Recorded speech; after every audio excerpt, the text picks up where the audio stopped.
Ali bin Abi Thalib radhiyallahu anhu wa karramallahu wajhah, apabila datang waktu salat maka ia guncang dan wajahnya berubah warnanya. Maka ditanyakan kepadanya, "Hai Amirul Mukminin, ada apa engkau?" Maka ia menjawab, "Datanglah waktu amanah yang ditawarkan oleh Allah kepada langit dan bumi dan gunung. Lalu langit, bumi dan gunung itu enggan untuk menanggungnya dan khawatir akan mengkhianatinya, dan saya menanggungnya."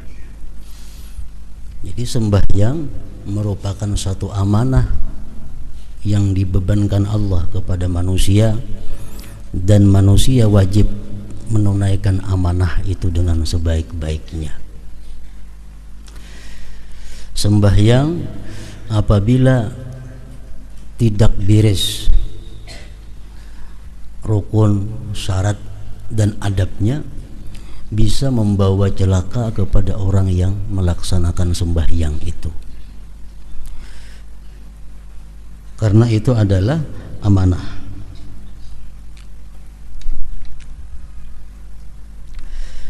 Kita umpamanya diinjami orang kendaraan. Nah, kita mengembalikan kendaraan itu tentu dengan baik, dengan bersih, dengan sempurna, supaya orang yang memberikan pinjaman kendaraan itu senang dengan kita.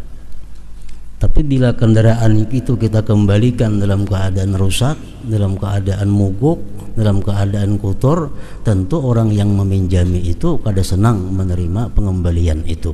Nah, demikianlah sembahyang. Sembahyang itu adalah amanah, nah, mesti ditunaikan dengan sebaik-baiknya.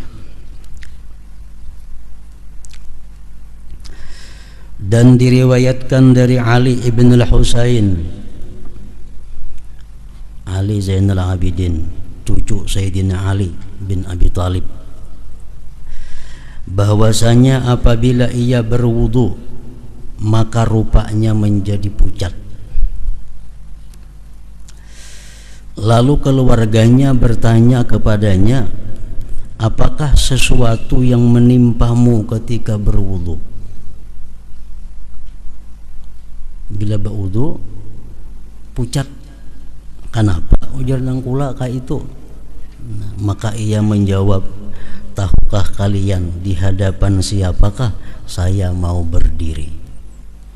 Artinya, tahukah kalian aku ini bakal menghadapi siapa? Aku bakal menghadapi Allah Subhanahu wa ta'ala.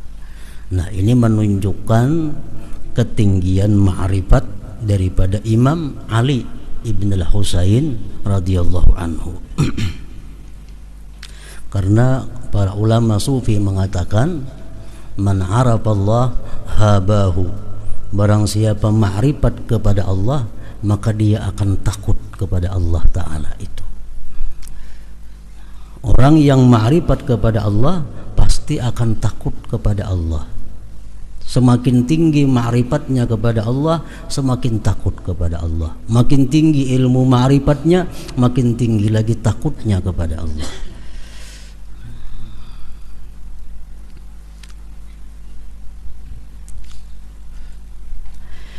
Diriwayatkan dari Ibni Abbas radhiyallahu anhuma bahwasanya ia berkata, Daud sallallahu alaihi wasallam dalam munajatnya berkata, "Wahai Tuhanku, siapakah orang yang tinggal di rumahmu, dan dari siapakah yang engkau terima salat itu?"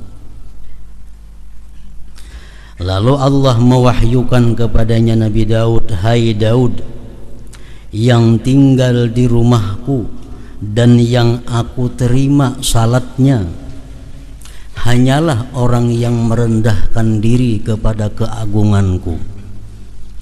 Ia lalui siangnya dengan ingat kepadaku, dan ia menahan nafsunya dari syahwat keinginan-keinginan karena aku. Ia memberi makan kepada orang yang lapar.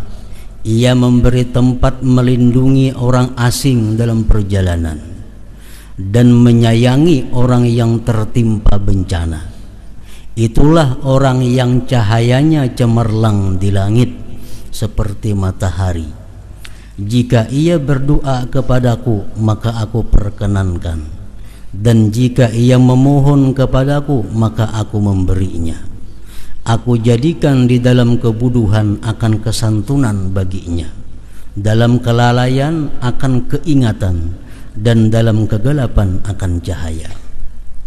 Perumpamaannya di kalangan manusia adalah seperti Firdaus pada setinggi-tinggi surga, yang sungai-sungainya tidak kering dan buah-buahnya tidak berubah. Nah, jadi di dalam ini wahyu Allah kepada Nabi Daud ini,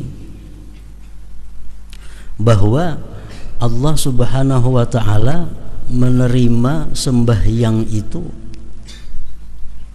bukan hanya sekedar khusyuk seseorang, tetapi ada sangkut pautnya dengan kelakuan-kelakuannya di luar sembahyang.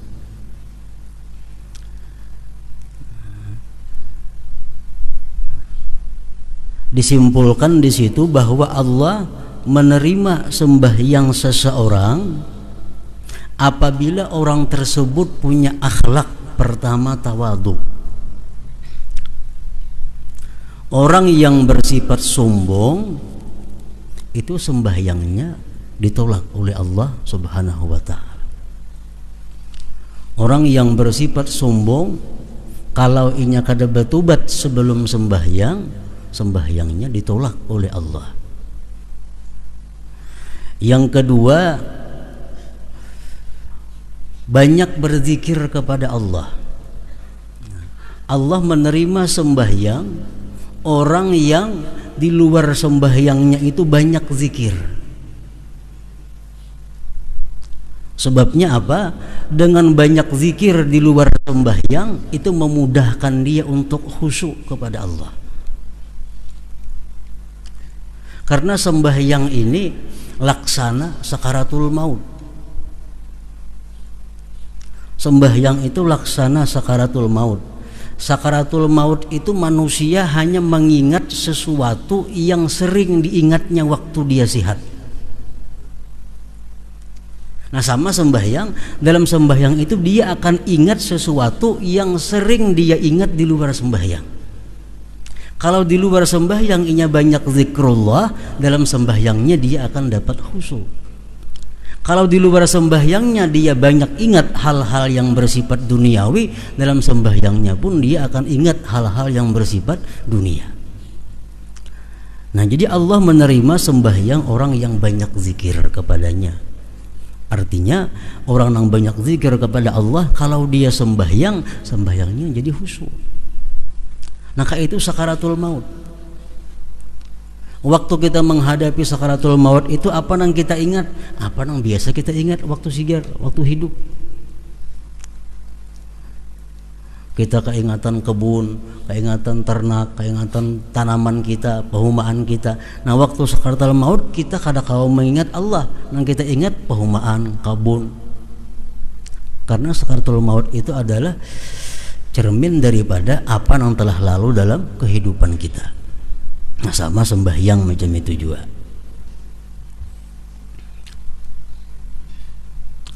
Ketiga, menahan diri dari yang dilarang Allah karena Allah.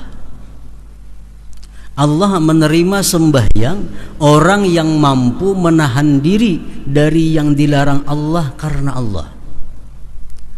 Kalau orang menggibah umpamanya, tuntung menggibah sembahyang, sembahyangnya kada diterima Allah, kecuali dia tobat dahulu sebelum sembahyang.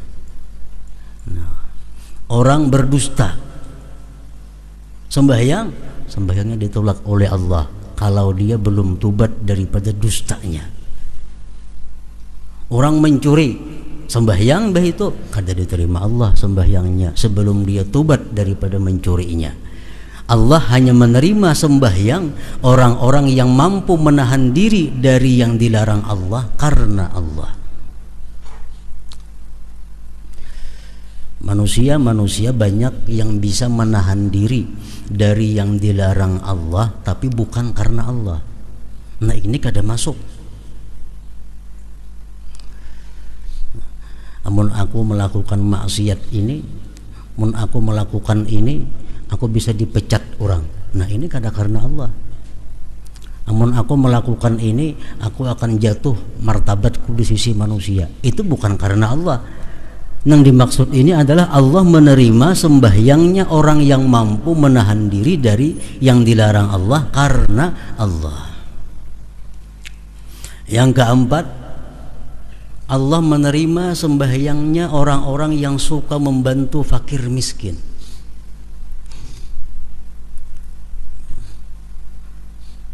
Orang yang tiga membiarkan fakir miskin kesusahan, orang yang tiga membiarkan fakir miskin kelaparan, sembahyangnya ditolak oleh Allah.